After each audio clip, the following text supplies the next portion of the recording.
Is this scene familiar to you? Not the street, for perhaps you have never visited that coffee house where a learned sheikh sometimes tells the old stories of Nasruddin Hoxha.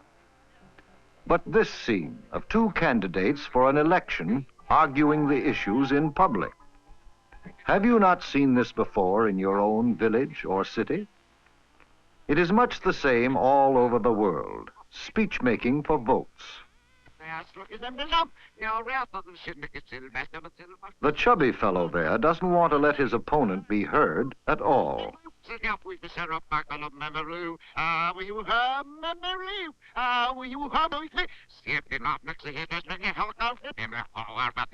all agree, don't you? You don't believe them, do you? Well, I know who I'm going to vote for. My mind is made up. Have you decided so soon, Hamid? On who, may I ask? Oh, is there any choice? Certainly not that tall fellow with the quiet voice. He's no sort of leader. Are you sure, Hamid? The tall fellow, as you call him, hasn't had a chance to speak out there. I know him. He has a good grasp of our local problems and how to work with them. Problems?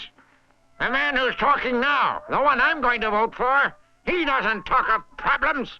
He talks of our prospects for a bright and prosperous future.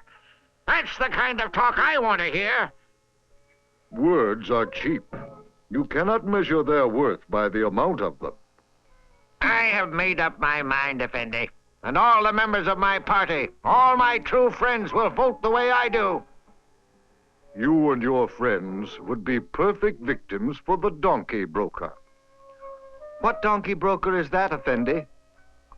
Burhan, I was thinking of a story about Nasruddin Hoxha, about how the Hoxha once learned a bitter lesson that people like Hamid seem to have forgotten today. 100 stories of the Hoxha's wisdom, humor, and sometimes of his foolishness have come down to us over the generations.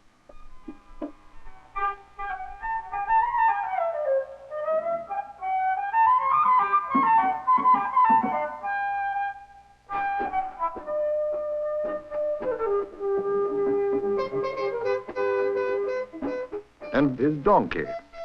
A donkey that had anything but the pleasant disposition of his master.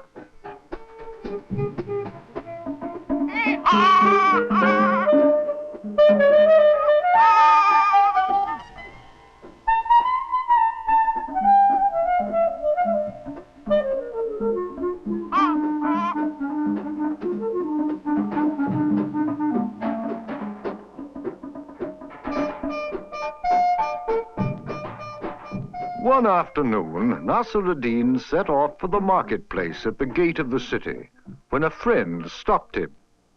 How now, Hoxha? Market day isn't until tomorrow. I know. At the rate this stubborn donkey travels, it will be tomorrow before we get there. At the big city market, the Hoxha turned his donkey over to a broker who offered it for sale. One customer, wishing to find out the donkey's age, tried to look at its teeth.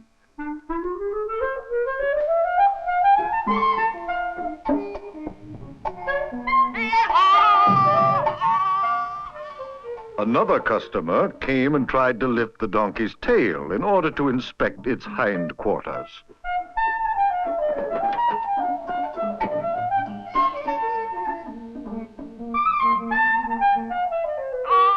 Finally, the donkey broker had to advise the Hoxha. It is no use, sir. No one will buy your donkey. It bites and kicks whenever it gets a chance. The Hoxha tried to turn the situation into a joke. I know. As a matter of fact, I did not really bring the donkey here to sell him, but to let all my friends see what I have to put up with.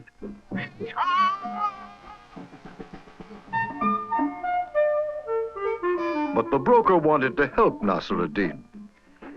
Your donkey has some good points, Hoxha. Perhaps if you trained him each day with a heavier load, got him used to working hard, he would be more valuable. There's an old saying that a donkey with a light load often lies down. Nasruddin was considering these quiet words of advice when a second donkey broker, full of praise for the donkey, asked, even demanded, that the Hocha allow him to put the donkey up for sale. The Hocha was dumbfounded and confused, but this newcomer was so sure of himself and spoke so positively. This broker carefully turned the donkey's best side toward the crowd and tied him with heavy ropes on a raised auction block where nobody could get near him. Here! Here! Here! Come on closer! Everyone, take a look! This is the finest donkey I've seen all year. A splendid beast of burden. An animal to do all your heavy work for you. Hear that strong voice? Look at that fast action. See how steady he stands. Nothing bothers him. So steady you can drink coffee while riding him. Soft mouth, coat like velvet. So young and spirited. What am I offered for this magnificent animal? Who wants to be the proud owner of this four-footed champion? Excited by this broker's fancy words and praises of the donkey, the people at the market began bidding, at first low, but then in higher amounts that were shouted as much out of competition between the bidders as from their desire to own the animal on the auction block. Even the Hocha himself was caught up in the frenzy and called out the amount of all his savings. Sold! Sold to the Hocha! I'll take your money right here. Then the Hocha realized what he had done, given his savings to buy his own donkey back, just because he had heard it praised to the skies. Now all the big talk was over. The Hocha was right back where he started, perhaps wiser, but sadder and poorer for his foolishness. The lesson of that Hocha story should not be forgotten today, my friends.